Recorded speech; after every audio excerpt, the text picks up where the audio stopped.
Dear student, welcome to our YouTube channel study कर।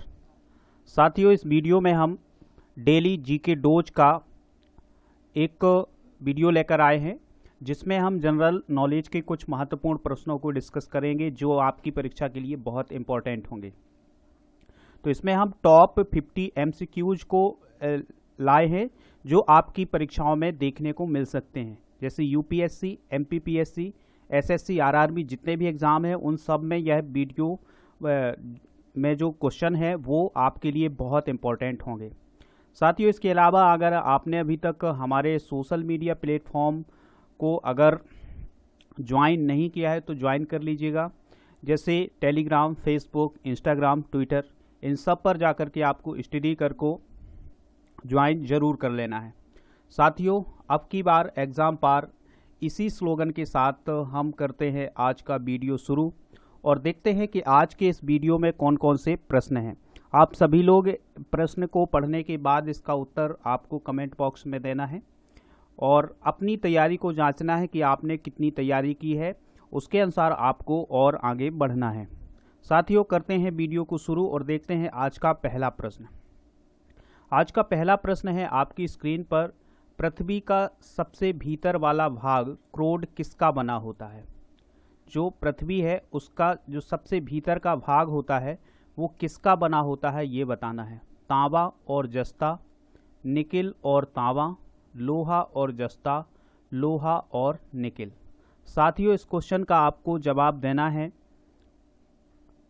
Comment box में इसका जवाब बताना है कि पृथ्वी का जो सबसे भीतर वाला भाग होता है वो किसका बना होता है। तांबा और जस्ता का, निकिल और तांबा का, लोहा और जस्ता का, या लोहा और निकिल का। इसका जवाब आप कमेंट करके बताएं कि क्या होगा इसका सही जवाब। जो पृथ्वी की जो संरचना है उसमें सबसे भीतर वाला भाग जो है वो क्रोड कहलाता है। तो वो क्रोड जो है वो किसका बना होता है? लोहा और निकिल का, लोहा और जस्ता का, निकिल और तांबा का, या तांबा और जस्ता का। साथियों, इसका जवाब होगा ऑप्शन डी, निकिल और लोहा का बना होता है। जो पृथ्वी का क्रोड वाला भाग होता है वो लोहा और निकिल का बना होता है। नेक्स्ट क्वेश्चन है, मैग्नीज के उत्पादन में भारत का दूसरा स्थान है, प्रथम स्थान पर कौन है? मैग्नीज के उत्पादन में भारत का दूसरा स्थान है, हमें प्रथम स्थान बताना है कि कौन सा देश है, कौन सी कंट्री है जिसका प्रथम स्थान है। फ्रांस, रूसी संघ, कनाडा, या संयुक्त राज्य अमेरिका यूएसए। तो बताएं साथियों, इसका जवाब क्या होगा कि मैग्नीज के उत्पादन में भारत का तो दूसरा स्थान है लेकिन प्रथम स्थान किस देश का है यह आप बताएं। पहला ऑप्शन आपकी स्क्रीन पर है फ्रांस, दूसरा है रूसी संघ, तीसरा है कनाडा और चौथा ऑप्शन है संयुक्त राज्य अमेरिका। तो इस क्वेश्चन का आप सही जवाब दीजिएगा। क्या होगा कि मैग्नीज के उत्पादन में भारत का दूसरा स्थान है, प्रथम स्थान कौन सा देश है? तो इस क्वेश्चन का सही जवाब होगा ऑप्शन बी, रूसी संघ। रूस के का जो संघ है वो मैग्नीज के उत्पादन में प्रथम स्थान रखता है। नेक्स्ट क्वेश्चन है, निम्नांकित में से कौन सा देश कोयले का सबसे बड़ा उत्पादक है? हमें बताना है कि कौन सा, ये चार ऑप्शन है आपकी स्क्रीन पर, इन चार ऑप्शन में से बताना है कि कौन सा देश जो है वो कोयले का सबसे बड़ा उत्पादक है। ब्राज़ील, भारत, अमेरिका या चाइना।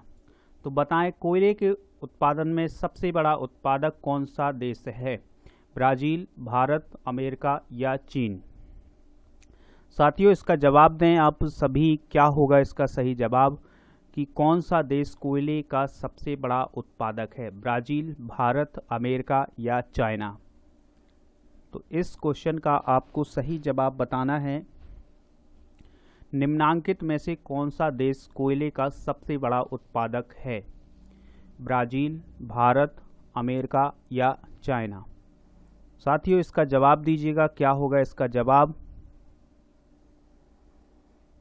कोयले का सबसे बड़ा उत्पादक जो देश है वह है अमेरिका। अमेरिका है कोयले का सबसे बड़ा उत्पादक देश, तो यह आपको याद रखना है। नेक्स्ट है, विंध्याचल और सतपुड़ा पहाड़ियों के बीच से होकर बहने वाली नदी कौन सी है?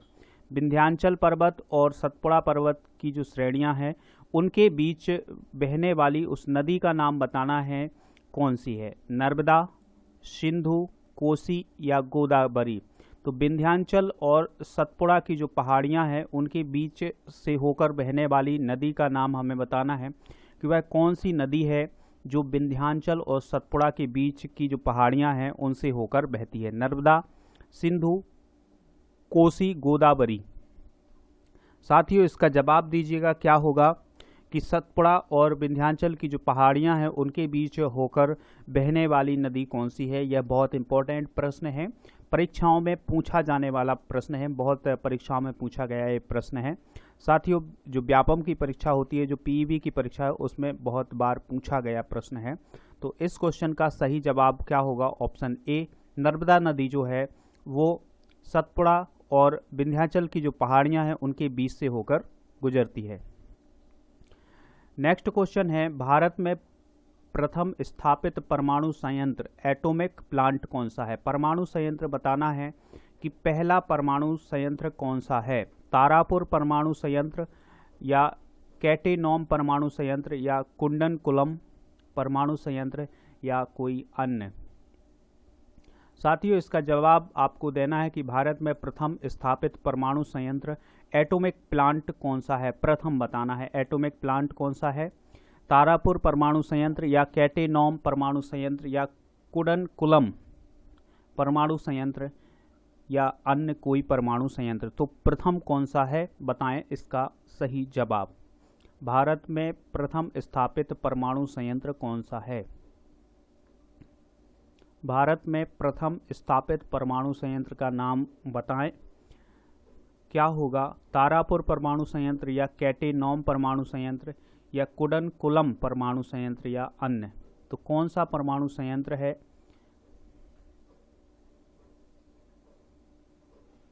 बताएं इसका सही जवाब। साथियों इसका सही जवाब क्या होगा? ऑप्शन ए, तारापुर जो परमाणु संयंत्र है वह प्रथम परमाणु संयंत्र है भारत का। नेक्स्ट क्वेश्चन है, बिहू निम्नलिखित में से किसका लोकप्रिय उत्सव है? साथियों इसका जवाब बताना है कि बिहू जो लोकप्रिय उत्सव, नृत्य नहीं पूछा जा रहा है, यहाँ पर लोकप्रिय उत्सव पूछा जा रहा है। तो बिहू किसका लोकप्रिय नृत्य है, उत्सव है? तो पहला ऑप्शन है असम, दूसरा है उड़ीसा, तीसरा है बिहार और चौथा ऑप्शन है बंगाल। तो बिहू का संबंध किस राज्य से है, किस राज्य का लोकप्रिय उत्सव है? और एक बात और याद रखें कि यह बिहू जो है उस राज्य का एक लोकप्रिय नृत्य भी है। साथियों इसका जवाब आपको देना है, क्या होगा? ऑप्शन आपकी स्क्रीन पर हैं। पहला ऑप्शन है असम, दूसरा है उड़ीसा, तीसरा है बिहार और चौथा ऑप्शन है बंगाल। तो इस क्वेश्चन का आप सही जवाब दीजिएगा कि बिहू निम्नलिखित में से किसका लोकप्रिय उत्सव है? पहला असम, दूसरा उड़ीसा, तीसरा बिहार और चौथा ऑप्शन है बंगाल। तो इस प्रश्न का सही जवाब क्या होगा? बिहू किसका लोकप्रिय उत्सव है? तो साथियों इसका जवाब होगा असम। असम में एक बिहू उत्सव भी मनाया जाता है और एक बिहू वहाँ का नृत्य भी है, ये आपको याद रखना है। नेक्स्ट है, विवेकानंद रॉक मेमोरियल कहाँ स्थित है? विवेकानंद रॉक मेमोरियल, जब आप मैप देखते हैं भारत का, तो नीचे की तरफ, सबसे नीचे की तरफ जो आपको श्रीलंका की तरफ जो आपको लाइन दिखाई देती है, वहीं पर स्थित है एक विवेकानंद रॉक मेमोरियल। तो वो कहाँ स्थित है? अंडमान निकोबार में, लक्षद्वीप में, केरल में या तमिलनाडु में? तो वह कौन सा राज्य है या कौन सा केंद्र शासित राज्य है जहाँ पर विवेकानंद रॉक मेमोरियल स्थित है? बताएं इसका सही जवाब क्या होगा? विवेकानंद रॉक मेमोरियल कहाँ स्थित है? अंडमान निकोबार, लक्षद्वीप, केरल या तमिलनाडु? इस प्रश्न का आपको सही जवाब देना है कि विवेकानंद रॉक मेमोरियल कहाँ स्थित है? अंडमान निकोबार में, लक्षद्वीप में, केरल में या तमिलनाडु में? साथियों इसका जवाब आप सभी लोग दें, क्या होगा इसका सही जवाब, कि जो विवेकानंद रॉक मेमोरियल है वो कहाँ स्थित है। तो साथियों इसका जवाब होगा ऑप्शन डी, तमिलनाडु में।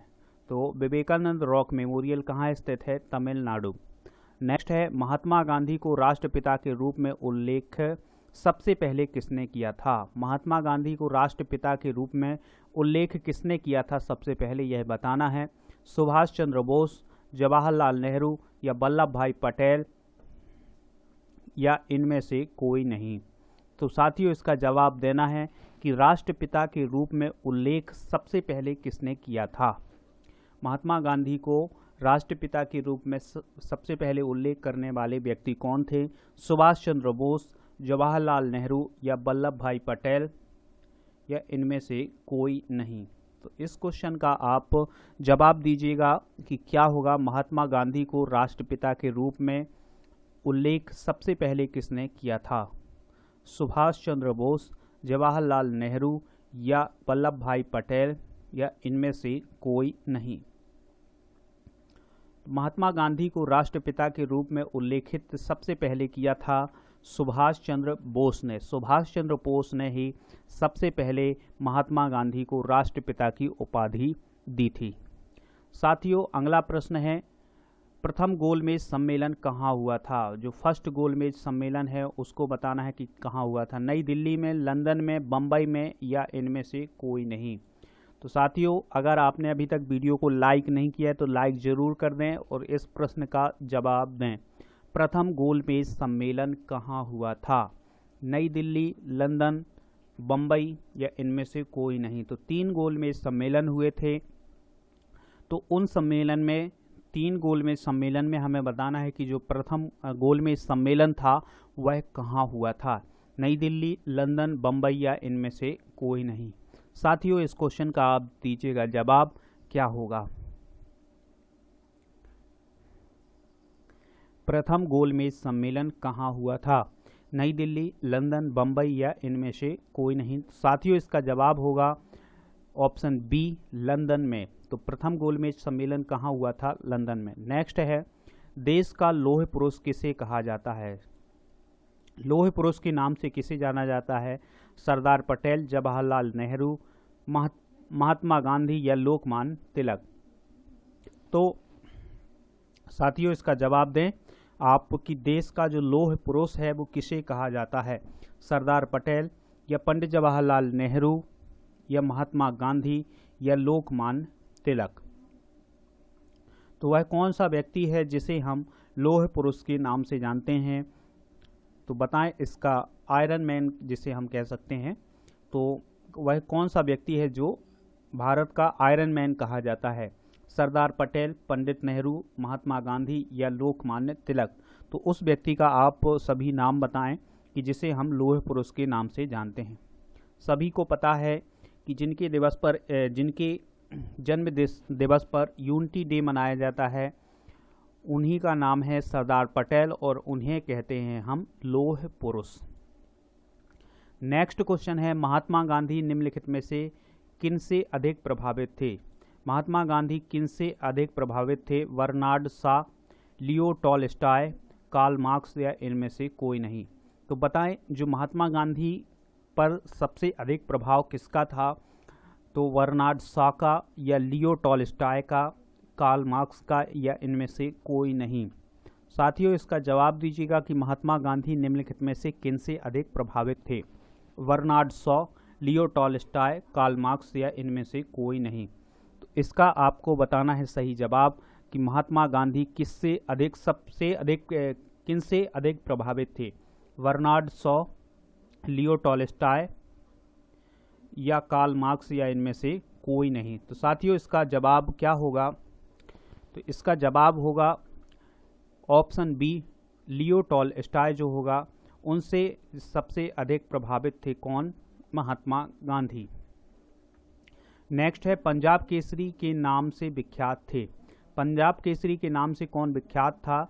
रणजीत सिंह, गुरु गोविंद सिंह, गुरु नानक या लाला लाजपत राय। तो पंजाब केसरी के नाम से कौन विख्यात थे। रणजीत सिंह, गुरु गोविंद सिंह, गुरु नानक या लाला लाजपत राय। तो पंजाब केसरी के नाम से कौन विख्यात थे, यह आपको बताना है। पंजाब केसरी के नाम से कौन विख्यात था? रंजीत सिंह, गुरु गोविंद सिंह या गुरु नानक या लाला लाजपत राय? तो बताएं साथियों, इसका जवाब क्या होगा? पंजाब केसरी के नाम से कौन विख्यात था? रंजीत सिंह, गुरु गोविंद सिंह, गुरु नानक या लाला लाजपत राय? तो पंजाब केसरी के नाम से कौन विख्यात था? रंजीत सिंह, गुरु गोविंद सिंह, गुरु नानक या लाला लाजपत राय? साथियों, इसका जवाब होगा पंजाब केसरी के नाम से प्रसिद्ध थे लाला लाजपत राय। जो थे वो पंजाब केसरी के नाम से प्रसिद्ध थे। नेक्स्ट है, निम्नलिखित में से कौन सी गंगा की सहायक नदी नहीं है? तो हमें बताना है कि कौन सी नदी जो है वो गंगा की सहायक नदी नहीं है। सुवर्णरेखा, सोन, गंडक या कोसी? तो बताएं साथियों, इसका जवाब क्या होगा कि कौन सी नदी जो है गंगा की सहायक नदी नहीं है? सुवर्णरेखा, सोन, गंडक या कोसी? तो वह कौन सी नदी है जो गंगा की सहायक नदी नहीं है? तो इसका आपको जवाब देना है। क्या होगा इसका सही जवाब कि वह कौन सी नदी है जो गंगा की सहायक नदी के रूप में नहीं है? सुवर्णरेखा, सोन, गंडक या कोसी? तो इस क्वेश्चन का सही जवाब होगा ऑप्शन ए, सुवर्णरेखा जो होगी वो गंगा की सहायक नदी नहीं है। नेक्स्ट है, किस राज्य की सीमा चीन से जुड़ी हुई है? तो हमें उस राज्य का नाम बताना है जिस राज्य की सीमा चीन से जुड़ी हुई है। मणिपुर, नागालैंड, असम या अरुणाचल प्रदेश? तो उस राज्य का हमें बताना है नाम जिसकी सीमा चीन से जुड़ी हुई है। तो जिसके माइंड में जो मैप है भारत का वो होगा तो वो आसानी से बता देगा कि किस राज्य की सीमा चीन से जुड़ी हुई है। मणिपुर, नागालैंड, असम या अरुणाचल प्रदेश? साथियों, इसका जवाब आप दीजिएगा। किस राज्य की सीमा चीन से जुड़ी हुई है? मणिपुर, नागालैंड, असम या अरुणाचल प्रदेश?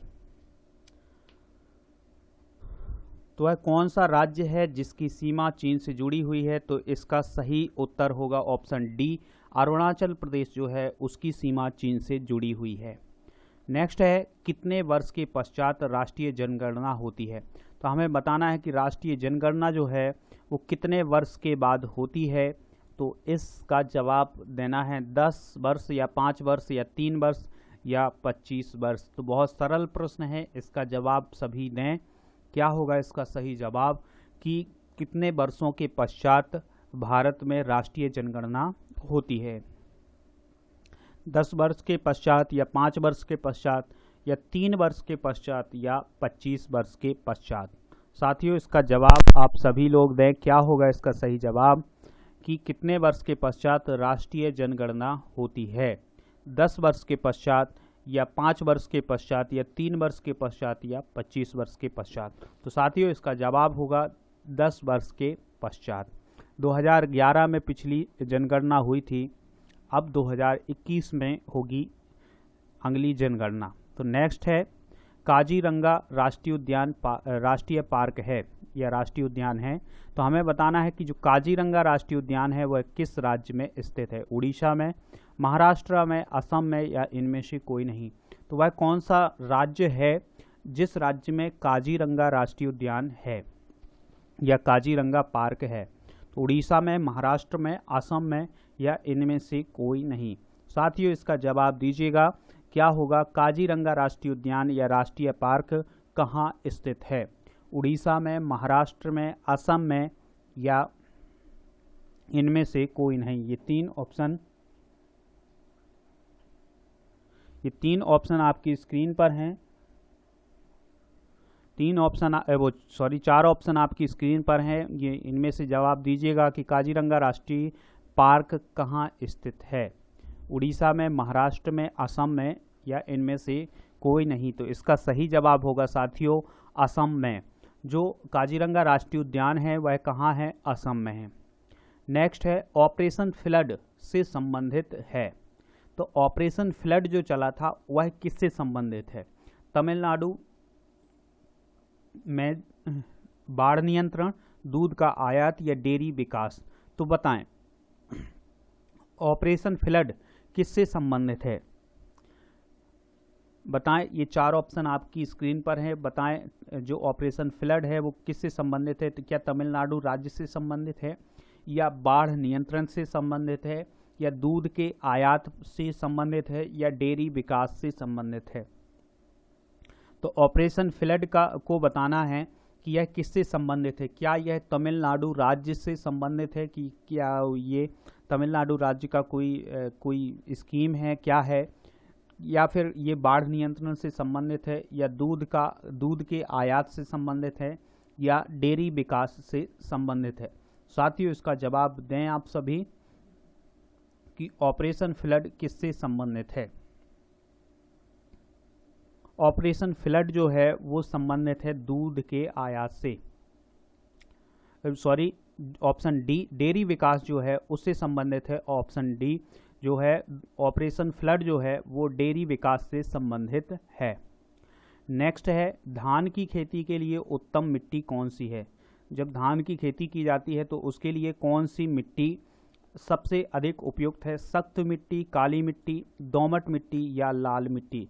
तो कौन सी मिट्टी जो है सबसे उपयुक्त है, धान की खेती जो है वो किस मिट्टी में की जाती है, यह आपको बताना है।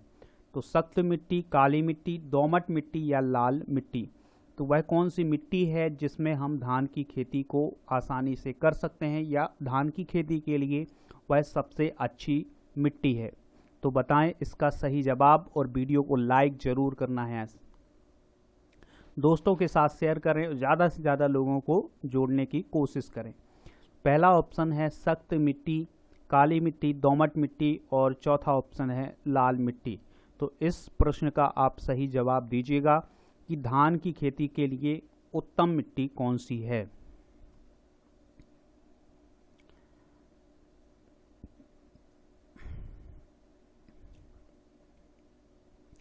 धान की खेती के लिए जो सबसे उत्तम मिट्टी है वह है दोमट मिट्टी। दोमट मिट्टी जो है धान के खेती के लिए सबसे उपयुक्त मिट्टी है।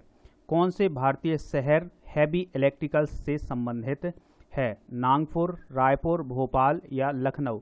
तो साथियों, हमें बताना है कि कौन सा शहर जो है वो हैवी इलेक्ट्रिकल से संबंधित है? नागपुर, रायपुर, भोपाल या लखनऊ? साथियों, इसका जवाब दीजिएगा कि कौन सा भारतीय शहर है जो हैवी इलेक्ट्रिकल्स से संबंधित है, जहां पर हैवी इलेक्ट्रिकल्स के सामान बनाए जाते हैं। बताइएगा कि वह कौन सा शहर उससे संबंधित है। पहला ऑप्शन है नागपुर, दूसरा है रायपुर, तीसरा है भोपाल और चौथा ऑप्शन है लखनऊ। तो साथियों, जवाब दीजिएगा इसका कि कौन सा भारतीय शहर है जो हैवी इलेक्ट्रिकल से संबंधित है? नागपुर, रायपुर, भोपाल या लखनऊ? तो साथियों, दोस्तों, इसका सही जवाब आपको देना है कि हैवी इलेक्ट्रिकल से संबंधित कौन सा शहर है। तो इसका सही जवाब होगा ऑप्शन सी, जो भोपाल है। वो भोपाल में हैवी इलेक्ट्रिकल्स से संबंधित है। भारत हैवी, ये जिसे हम वेल के नाम से जानते हैं, BHEL के नाम से जानते हैं, तो वो कहाँ उपस्थित है? भोपाल में। तो इसका सही आंसर होगा ऑप्शन सी। नेक्स्ट है, भारत में हरित क्रांति का श्रेय जिस सुविख्यात कृषि औद्योगिक को दिया गया उसका नाम क्या है? तो हमें बताना है कि हरित क्रांति लाने का श्रेय किसे दिया जाता है भारत में? R वेंकट रमन या सीताकांत महापात्र, डॉक्टर वर्गीज कुरियन या जयंत नार्लिकर? साथियों, इसका जवाब दीजिएगा कि भारत में हरित क्रांति का श्रेय किसे जाता है, किस औद्योगिकी विज्ञ को यह श्रेय जाता है कि वह हरित क्रांति लाया भारत में? तो साथियों, इसका जवाब आपको देना है कि वह कौन सा कृषि वैज्ञानिक भी थे वो व्यक्ति। तो उस व्यक्ति का नाम बताना है जिसने भारत में हरित क्रांति को लाने का श्रेय, जिसे भारत में हरित क्रांति लाने का श्रेय दिया जाता है। साथियों, इसका जवाब होगा डॉक्टर वर्गीज कुरियन जो होंगे वो हरित क्रांति का लाने का श्रेय जो है उन्हें ही दिया जाता है। नेक्स्ट है हिंदी किस लिपि में लिखी जाती है। हिंदी किस लिपि में लिखी जाती है यह बताना है। पार्सियन, रोमन, देवनागरी या पाली। तो हिंदी की लिपि बताना है हमें कि हिंदी किस लिपि में लिखी जाती है। साथियों इसका जवाब दीजिएगा।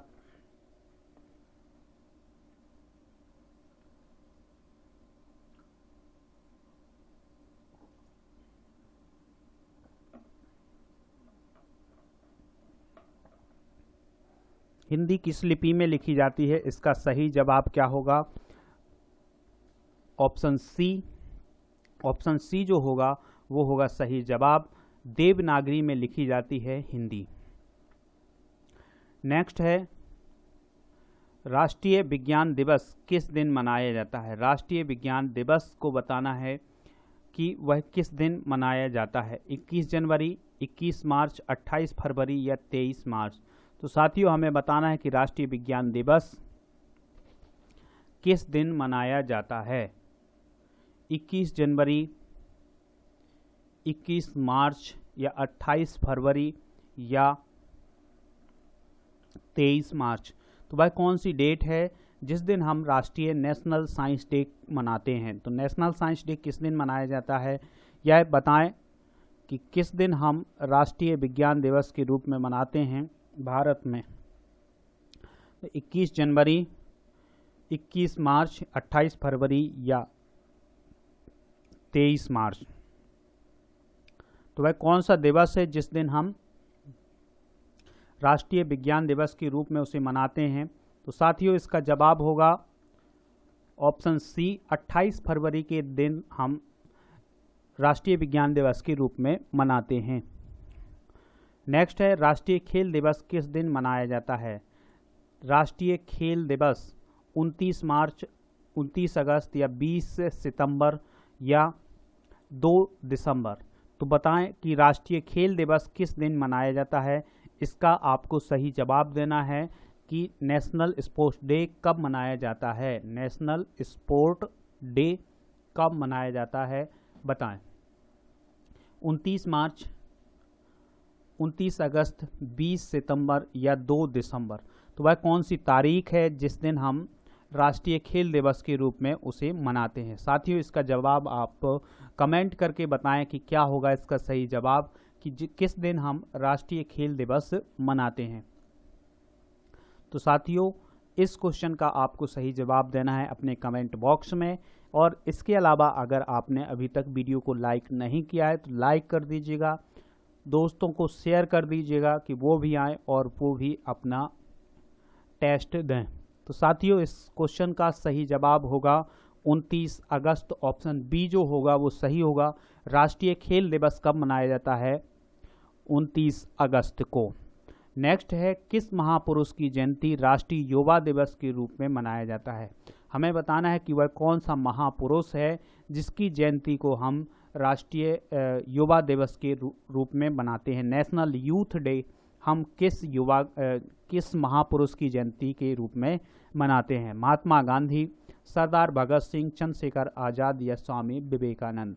तो बताएं 12 जनवरी को मनाया जाता है राष्ट्रीय युवा दिवस। तो 12 जनवरी को किस महापुरुष का जन्म हुआ था तो उसकी जन्म जयंती पर हम मनाते हैं राष्ट्रीय युवा दिवस। तो इस क्वेश्चन का आपको सही जवाब बताना है कि किस महापुरुष की जयंती पर हम राष्ट्रीय युवा दिवस मनाते हैं। महात्मा गांधी, सरदार भगत सिंह या चंद्रशेखर आज़ाद या स्वामी विवेकानंद। तो साथियों आप सभी ने आंसर दिया है स्वामी विवेकानंद। तो राष्ट्रीय युवा दिवस किसकी जन्म दिवस के रूप में मनाया जाता है? स्वामी विवेकानंद। नेक्स्ट है मोहनजोदड़ो कहाँ स्थित है। मोहनजोदड़ो हड़प्पा सभ्यता से संबंधित एक शहर था, एक नगर था। तो हमें बताना है कि जो मोहनजोदड़ो है वो कहाँ स्थित है। सिंध, गुजरात, उत्तर प्रदेश या पंजाब। आप सभी को याद होगा कि इससे संबंधित एक फिल्म भी आई थी। तो उसमें हम देखेंगे कि किस प्रकार की उस समय संस्कृति थी और किस प्रकार का उस समय व्यापार होता था। बहुत अच्छी फिल्म है, आप देखिएगा। तो आपको जनरल नॉलेज के परिदृश्य से देखना है उसे। कि उसमें किस प्रकार की संस्कृति को बताया गया है, सिंध, गुजरात, उत्तर प्रदेश या पंजाब। तो साथियों इसका जवाब क्या होगा कि जो मोहनजोदड़ो है वो कहाँ स्थित है। तो साथियों इसका जवाब होगा सिंध। सिंध के आसपास का जो क्षेत्र है वहाँ पर स्थित है मोहनजोदड़ो। अगला क्वेश्चन है, महात्मा गांधी ने सत्याग्रह क्रिया विधि सबसे पहले कहाँ प्रस्तुत की। हमें बताना है कि महात्मा गांधी जब अफ्रीका से लौटे तो सत्याग्रह की शुरुआत उन्होंने कहाँ से की थी। दांडी यात्रा से, अहमदाबाद से या खेड़ा नामक ग्राम से या चंपारण से। तो बताएं साथियों इसका सही जवाब क्या होगा। महात्मा गांधी ने जो सत्याग्रह की क्रिया विधि है वह सबसे पहले कहाँ से प्रस्तुत की थी, अर्थात उन्होंने सत्याग्रह का प्रारंभ कहाँ से किया था। शुरुआत जब हुई थी तो सबसे पहला सत्याग्रह उन्होंने कहाँ से किया था, दांडी से, अहमदाबाद से, खेड़ा से या चंपारण से। तो वह स्थान बताना है हमें कि वह स्थान कौन सा है जहां से महात्मा गांधी ने अपने सबसे पहले सत्याग्रह की शुरुआत की थी।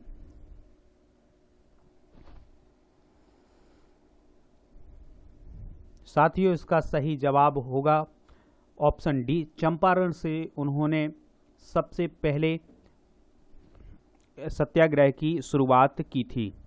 नेक्स्ट है OMR का पूर्ण रूप क्या है। OMR आपने सीट देखी होगी जब आप एग्ज़ाम देने जाते हैं, जब ऑफलाइन एग्ज़ाम देते हैं तो आपको एक OMR सीट दी जाती है। तो उस OMR का क्या मतलब होता है, ऑन मनी रीडर या ऑप्टिकल मार्क रीडर या ऑन मार्क रीडर या इनमें से कोई नहीं। तो साथियों इसका जवाब दीजिएगा कि OMR जो है उसका फुल फॉर्म क्या होता है। यह एक प्रकार की एक मशीन होती है जिसमें वह जो हम चिन्ह लगाते हैं उन चिन्हों को वह कलेक्ट करके बताती है कि कितने चिन्ह सही हैं।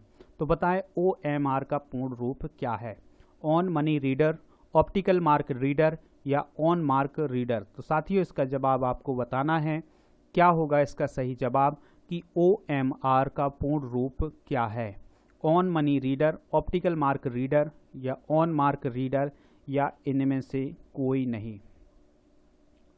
साथियों इस क्वेश्चन का आपको सही जवाब बताना है, क्या होगा OMR का पूर्ण रूप क्या होगा। तो इस प्रश्न का सही जवाब होगा option B, optical mark reader नाम होता है OMR का। नेक्स्ट है, पंजाबी भाषा किस लिपि में लिखी जाती है। जो पंजाबी भाषा है वो किस लिपि में लिखी जाती है यह आपको बताना है, देवनागरी, सिंधी, गुरुमुखी या इनमें से कोई नहीं। तो बताएं इसका सही जवाब क्या होगा कि जो पंजाबी भाषा है वो किस में लिखी जाती है, देवनागरी में, सिंधी में, गुरुमुखी में या इनमें से कोई नहीं। तो उस ऑप्शन का आपको सही इस प्रश्न का आपको सही जवाब देना है कि वह ऑप्शन कौन सा सही है जो यह बताता है कि पंजाबी भाषा किस लिपि में लिखी जाती है। तो साथियों इसका जवाब दीजिएगा कि पंजाबी भाषा किस लिपि में लिखी जाती है, देवनागरी, सिंधी, गुरुमुखी या इनमें से कोई नहीं। तो पंजाबी भाषा किस लिपि में लिखी जाती है, इस प्रश्न का आपको सही जवाब बताना है, क्या होगा इसका सही जवाब कि पंजाबी भाषा किस लिपि में लिखी जाती है। देवनागरी में तो लिखी जाती है आपकी हिंदी, तो देवनागरी में वह नहीं लिखी जाती है। इसका सही जवाब होगा ऑप्शन सी, जो गुरुमुखी है उसमें लिखी जाती है पंजाबी भाषा। नेक्स्ट है, चोल शासकों की भाषा क्या थी।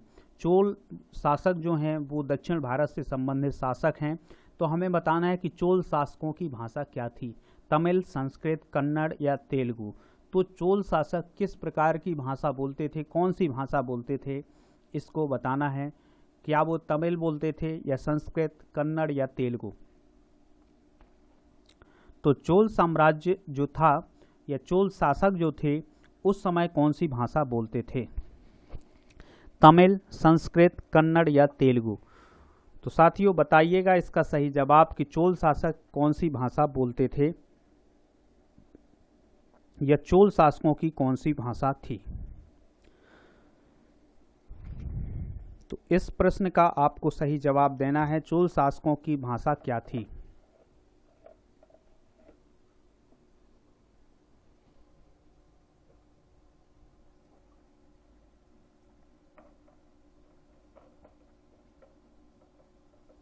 साथियों, इसका सही जवाब होगा ऑप्शन ए, तमिल भाषा बोलते थे चोल शासक। नेक्स्ट है, गोवा में स्वीकृत राजभाषा है। तो गोवा में कौन सी राजभाषा स्वीकृत है? कोंकणी, गुजराती, मराठी या पुर्तगाली? तो गोवा में स्वीकृत कौन सी राजभाषा है यह हमें बताना है, या कोंकणी, गुजराती, मराठी या पुर्तगाली? तो साथियों, इसका जवाब दीजिएगा कि गोवा में स्वीकृत राजभाषा कौन सी है। तो गोवा में स्वीकृत राजभाषा का नाम हमें बताना है कि कौन सी राजभाषा है जो गोवा में स्वीकृत थी, कोंकणी, गुजराती, मराठी या पुर्तगाली? तो वह कौन सी राजभाषा है जो गोवा में स्वीकृत है? साथियों, इसका जवाब दीजिएगा, क्या होगा? कोंकणी, गुजराती, मराठी या पुर्तगाली? तो गोवा में कौन सी राजभाषा स्वीकृत है? इसका जवाब होगा ऑप्शन ए, कोंकणी जो है गुजरात में स्वीकृत राजभाषा है।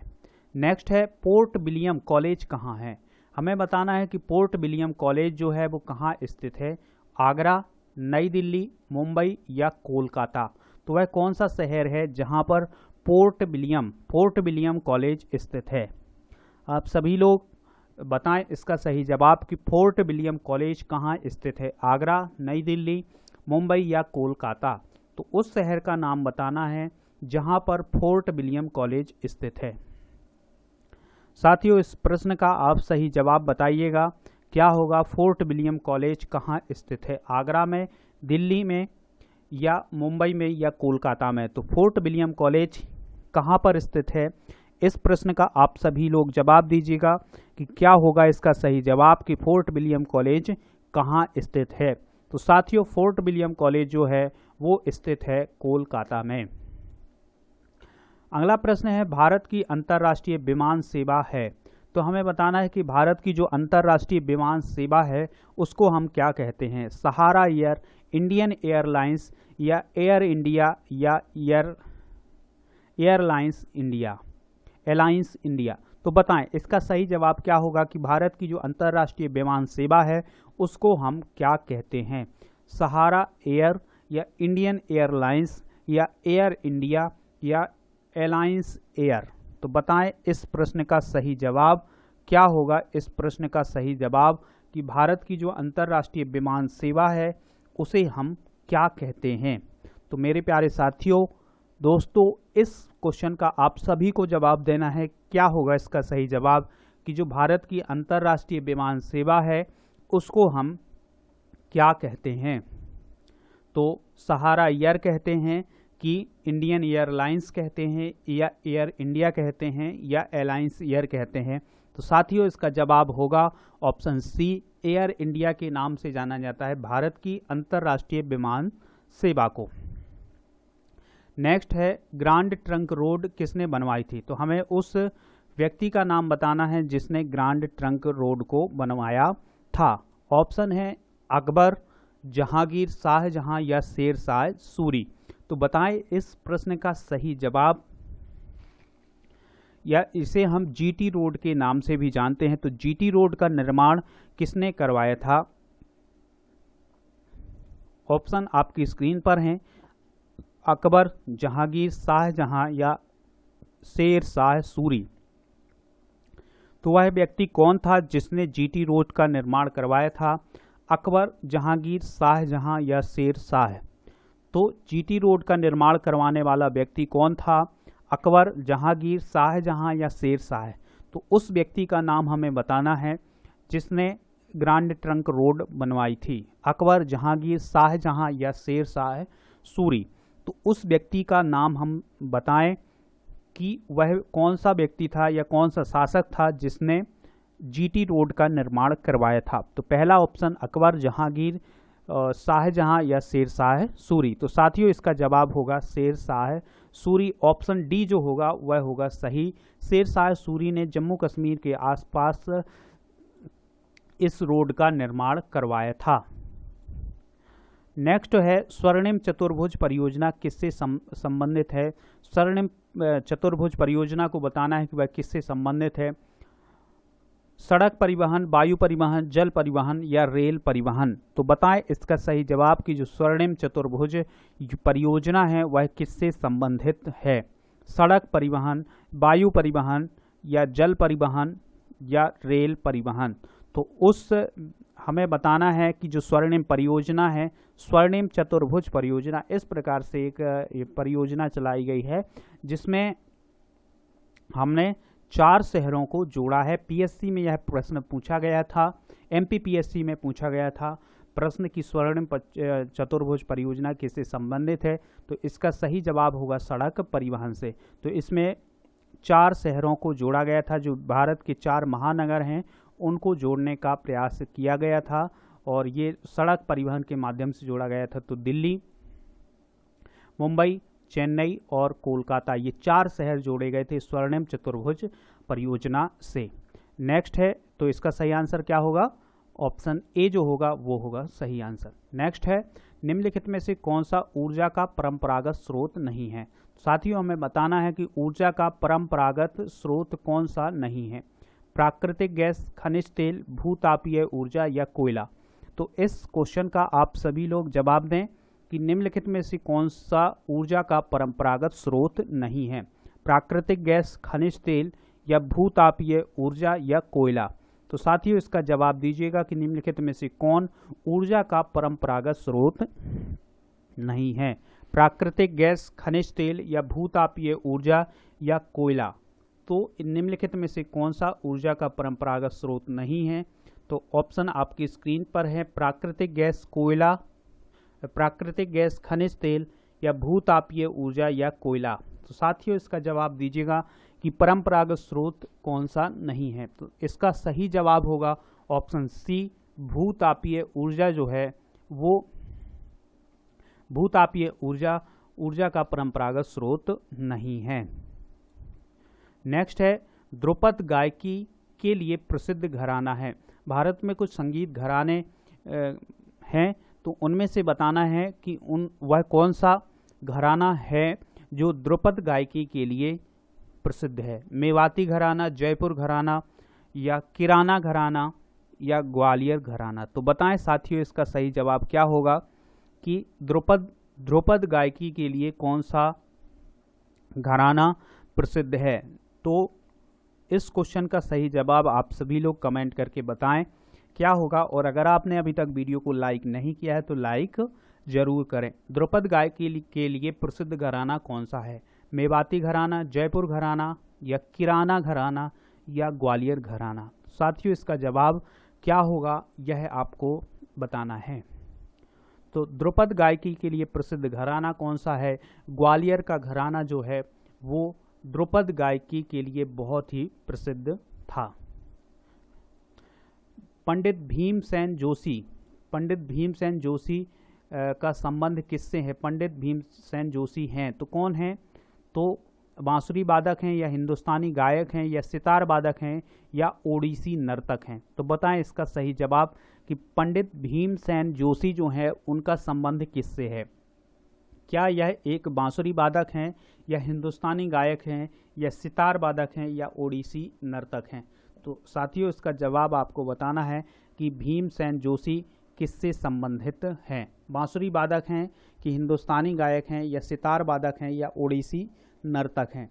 तो बांसुरी वादक या सितार वादक या हिंदुस्तानी गायक या ओडिसी नर्तक। तो साथियों भीमसेन जोशी का संबंध है ऑप्शन बी, हिंदुस्तानी गायक हैं भीमसेन जोशी। नेक्स्ट है, अमीर खुसरो का नाम किस वाद्ययंत्र के आविष्कार से संबंधित है। तो अमीर खुसरो का हमें बताना है कि जो उसने किस वाद्ययंत्र का आविष्कार किया था। सितार, सरोद, शहनाई या तबला। तो अमीर खुसरो का संबंध किस वाद्ययंत्र के आविष्कार से है। तो बताएं उस वाद्य यंत्र का नाम जिसका आविष्कार किया था अमीर खुसरो ने? तो सितार, सरोद, शहनाई या तबला? तो साथियों इसका जवाब दीजिएगा कि अमीर खुसरो का नाम किस वाद्य यंत्र के आविष्कार से संबंधित है? सितार, सरोद, शहनाई या तबला? तो इस प्रश्न का आप सभी लोग जवाब दीजिएगा कि अमीर खुसरो का नाम किस वाद्य यंत्र के आविष्कार से संबंधित है? सितार, सरोद, शहनाई या तबला? तो साथियों इसका जवाब दीजिएगा कि अमीर खुसरो का नाम किस वाद्य यंत्र के आविष्कार से संबंधित है? सितार, सरोद, शहनाई या तबला? तो अमीर खुसरो का जो संबंध है वो किससे है? तो ऑप्शन ए होगा सही। सितार का आविष्कार किसने किया था? अमीर खुसरो ने। नेक्स्ट है सूर्य किरण भारत और किस देश के बीच एक संयुक्त सैन्य अभ्यास है? बांग्लादेश, श्रीलंका, भूटान या नेपाल? तो सूर्य किरण नाम का जो युद्ध का अभ्यास है वो किन दो देशों के बीच होता है? बांग्लादेश, श्रीलंका, भूटान या नेपाल? तो सूर्य किरण जो है भारत और किस देश के बीच एक संयुक्त सैन्य अभ्यास है?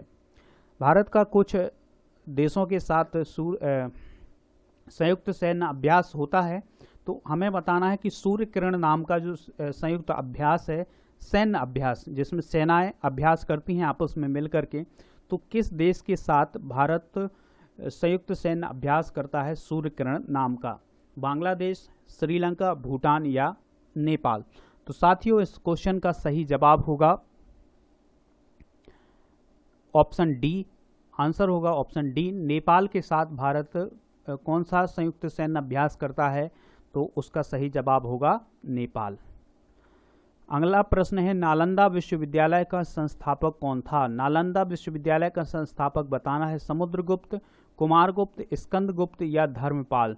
तो वह कौन सा व्यक्ति था जिसने नालंदा विश्वविद्यालय की स्थापना की थी? समुद्रगुप्त, कुमारगुप्त, स्कंदगुप्त या धर्मपाल? तो नालंदा विश्वविद्यालय की स्थापना करने वाला व्यक्ति कौन था?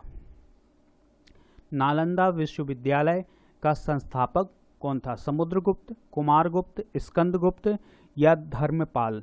तो नालंदा विश्वविद्यालय का संस्थापक कौन था? इस क्वेश्चन का आपको बताना है सही जवाब। तो नालंदा विश्वविद्यालय का संस्थापक कौन था? समुद्रगुप्त, कुमारगुप्त, स्कंदगुप्त या धर्मपाल? तो साथियों इसका जवाब दीजिएगा। क्या होगा इसका सही जवाब कि नालंदा विश्वविद्यालय का संस्थापक कौन था? किसने नालंदा विश्वविद्यालय की स्थापना की थी? तो साथियों इसका सही जवाब होगा ऑप्शन बी। कुमारगुप्त जो है उसने नालंदा विश्वविद्यालय की स्थापना की थी।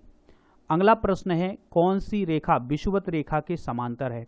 हम जब पृथ्वी पर ग्लोब देखते हैं तो हमें बीच में दिखाई देती है विषुवत रेखा, या उसी को हम कहते हैं भूमध्य रेखा। तो कौन सी रेखा विषुवत रेखा के समांतर है? तो समानांतर का मतलब होता है इस प्रकार से। तो कौन सी रेखा है? अक्षांश रेखा, देशांतर रेखा, भूमध्य रेखा या बाह्य रेखा? तो बताएं साथियों इसका सही जवाब क्या होगा कि वह कौन सी रेखा है जो विषुवत रेखा के समानांतर है? अक्षांश, देशांतर, भूमध्य रेखा या बाह्य रेखा? तो कौन सी रेखा है जो विषुवत रेखा के समानांतर है? अक्षांश रेखा, देशांतर रेखा, भूमध्य रेखा या बाह्य रेखा? तो कौन सी रेखा है जो विषुवत रेखा के समानांतर है? तो साथियों इस प्रश्न का सही जवाब होगा अक्षांश रेखा। ये सभी जो इस प्रकार से रेखाएं होती हैं ये रेखाएं कहलाती हैं अक्षांश रेखाएं। तो ये अक्षांश रेखाएं ही भूमध्य रेखा के समानांतर होती हैं। देशांतर रेखाएं ऊपर से नीचे होती हैं, इस प्रकार से देशांतर रेखाएं होती हैं। नेक्स्ट है प्लासी का युद्ध कब हुआ था? प्लासी का युद्ध हमें बताना है कि कब हुआ था। प्लासी का युद्ध इंडियन हिस्ट्री में बहुत इंपॉर्टेंट है, तो बताएं प्लासी का युद्ध कब हुआ था? तो 1757, 1756, 1758 या 1759? प्लासी के युद्ध ने ही अंग्रेजों को यहाँ पर स्थायित्व प्रदान किया था। तो प्लासी का युद्ध कब हुआ था? 1757, 1756 या 1758 या 1759? तो वह कौन सा सन था जिस समय प्लासी का युद्ध हुआ था? साथियों इसका जवाब दीजिएगा, क्या होगा इसका सही जवाब कि प्लासी का युद्ध कब हुआ था। तो 1757, 1756, 1758 या 1759। तो साथियों बताएं इसका सही जवाब कि कब हुआ था प्लासी का युद्ध। प्लासी का युद्ध कब हुआ था, जिसने, यह प्लासी का युद्ध इंडियन हिस्ट्री में बहुत इंपॉर्टेंट है। प्लासी का युद्ध हुआ था साथियों, ऑप्शन ए होगा इसका सही जवाब, 1757 ईस्वी में हुआ था प्लासी का युद्ध। नेक्स्ट है, भारतीय राष्ट्रीय कांग्रेस के संस्थापक कौन थे। हमें बताना है कि इंडियन नेशनल कांग्रेस जो है उसके संस्थापक कौन थे। ए ओ ह्यूम, जवाहरलाल नेहरू, मोतीलाल नेहरू या जनरल डायर। तो वह कौन सा व्यक्ति था जिसने भारतीय राष्ट्रीय कांग्रेस की स्थापना की थी। ए ओ ह्यूम, जवाहरलाल नेहरू, मोतीलाल नेहरू या जनरल डायर। तो इस प्रश्न का सही जवाब आपको बताना है, क्या होगा कि भारतीय राष्ट्रीय कांग्रेस के संस्थापक कौन थे। ए ओ ह्यूम, जवाहरलाल नेहरू, मोतीलाल नेहरू या जनरल डायर। तो साथियों इसका जवाब दीजिएगा, क्या होगा इसका सही जवाब कि भारतीय राष्ट्रीय कांग्रेस के संस्थापक कौन थे। तो इस क्वेश्चन का सही जवाब होगा ऑप्शन ए ओ ह्यूम जो है वो थे भारतीय राष्ट्रीय कांग्रेस के संस्थापक। नेक्स्ट है, रेशम के कीड़े का भोज्य पदार्थ क्या है। रेशम का कीड़ा जो है वो अपने भोज्य पदार्थ के रूप में क्या लेता है। सहतूत की पत्ती, आम की पत्ती, अनार की पत्ती या अंगूर की पत्ती। तो साथियों इसका जवाब क्या होगा कि जो रेशम का कीड़ा है, जो रेशम बनाने में काम आता है, तो वह कौन सा भोज्य पदार्थ लेता है। सहतूत की पत्ती, आम की पत्ती, अनार की पत्ती या अंगूर की पत्ती। तो वो वह कौन सी पत्तियां खाता है। रेशम का कीड़ा कौन सा भोज्य पदार्थ लेता है, बताएं इसका सही जवाब।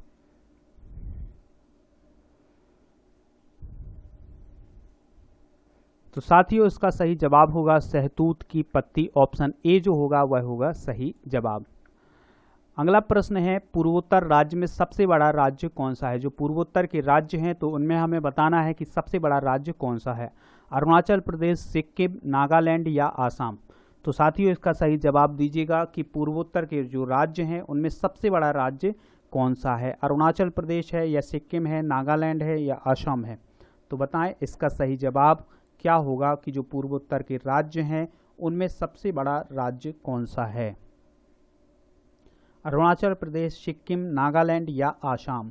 तो उस राज्य का हमें नाम बताना है जो पूर्वोत्तर के राज्यों में सबसे बड़ा राज्य है।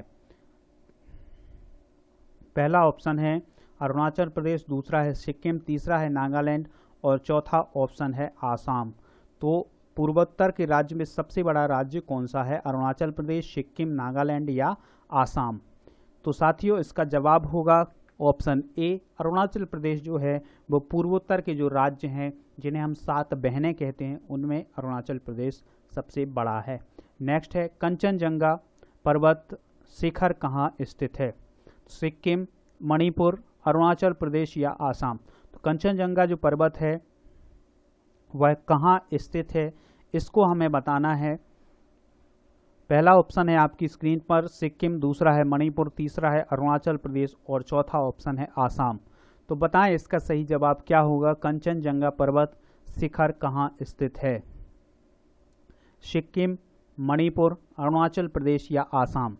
तो साथियों इसका जवाब दीजिएगा कि कंचनजंगा पर्वत शिखर कहाँ स्थित है। किस राज्य में स्थित है कंचनजंगा पर्वत शिखर। तो साथियों इसका जवाब आपको बताना है, क्या होगा इसका सही जवाब कि कंचनजंगा पर्वत शिखर कहाँ स्थित है। साथियों इसका जवाब होगा ऑप्शन ए, सिक्किम में स्थित है कंचनजंगा पर्वत। नेक्स्ट है, प्रथम भारतीय फिल्म राजा हरिश्चंद्र की निर्माता कौन थे। एक प्रथम भारतीय फिल्म जो है राजा हरिश्चंद्र, तो उसके निर्माता बताना है हमें कौन थे। दादा साहब फाल्के, पृथ्वीराज कपूर, गोप सेठ या मोतीलाल। साथ ही उसका जवाब आप बताएं कि कौन थे प्रथम भारतीय फिल्म राजा हरिश्चंद्र के निर्माता। किस व्यक्ति ने जो प्रथम भारतीय फिल्म है राजा हरिश्चंद्र उसका निर्माण किया था।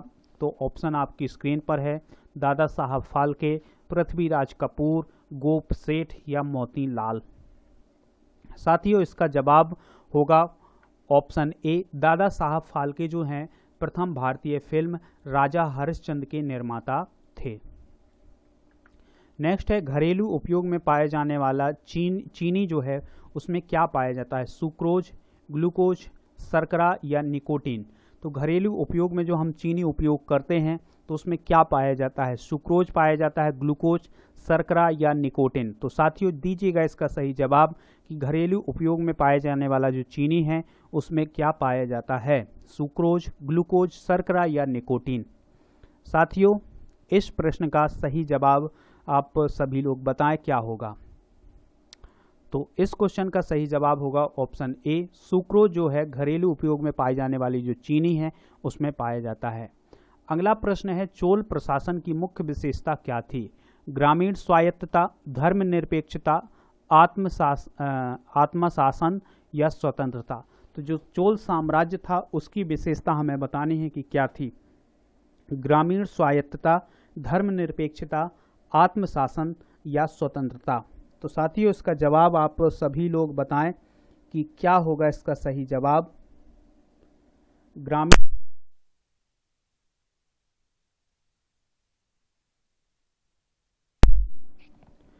तो चोल साम्राज्य की मुख्य विशेषता क्या थी? तो इसका सही जवाब होगा ग्रामीण स्वायत्तता। नेक्स्ट है, अंतिम मुगल शासक बहादुर शाह जफर की मृत्यु कहाँ हुई थी? जो अंतिम मुगल शासक था बहादुर शाह जफर, उसकी मृत्यु हमें बताना है कि किस स्थान पर हुई थी? रंगून, बर्मा, मॉस्को या बर्लिन। तो साथियों इसका सही जवाब दीजिएगा क्या होगा कि अंतिम मुगल शासक बहादुर शाह जफर की मृत्यु कहाँ हुई थी?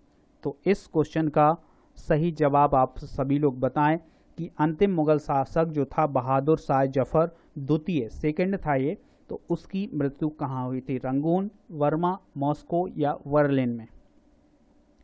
तो इस प्रश्न का सही जवाब होगा ऑप्शन ए, रंगून में हुई थी उसकी मृत्यु।